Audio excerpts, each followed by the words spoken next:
Praise the lord. దేవునికి మహిమ కలుగును గాక. ప్రతిరోజు క్రమం తప్పక వాగ్దానాన్ని వీక్షిస్తున్న ప్రతి ఒక్కరికి యేసయ్య నామంలో శుభవందనములు. సబ్స్క్రైబ్ చేసుకొని అనేక మందికి షేర్ చేసి దేవుని మాటల ద్వారా బలపరచండి.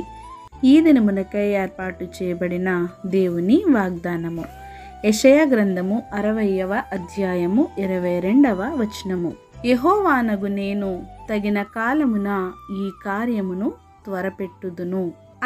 The lord will hasten it in his time.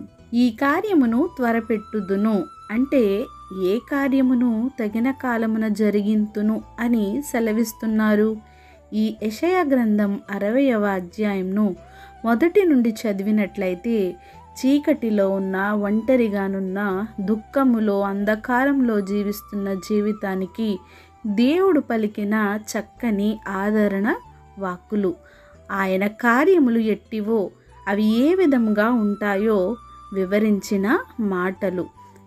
చీకటిలో ఉన్న జీవితంకు వెలుగును ఇచ్చువాడు. తేజరిల్లుటకు ఆయన మహిమను నీ మీద ఉదయింపచేయువాడు. దుఃఖంలో ఉన్న నీ జీవితంలో సంతోషంను, ఆనందంను నింపువాడు. ఒంటరిగా నీవు ఉన్నావేమో, ఒంటరి అయిన వాడు 1000 మందిగాను, ఎన్నిక లేని, బలము లేని నిన్ను బలమైనట్టి జనముగాను చేయగలవాడు. నిన్ను శాశ్వత శోభాతిశయముగా ఉంచువాడు. నీ కుమారులు, నీ కుమార్తెలు జనముల మధ్య ప్రకాశించులా ఉంచువాడు. రాజులు నీకు ఉపచారము చేయుదురు.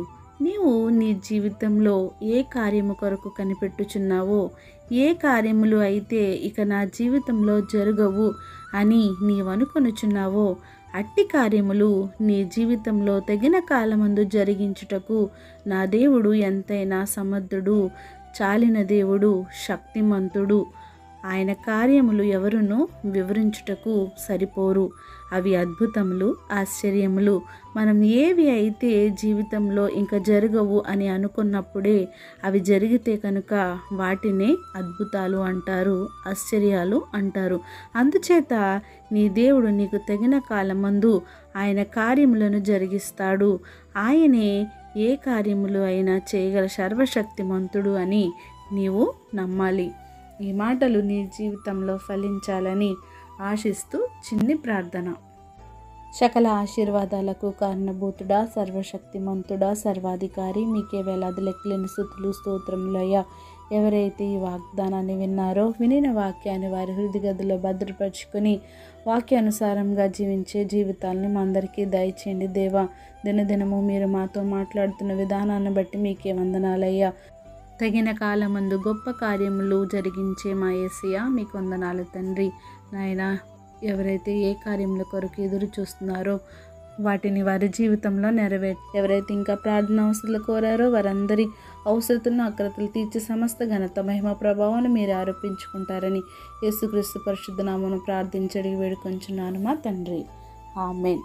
God bless you all.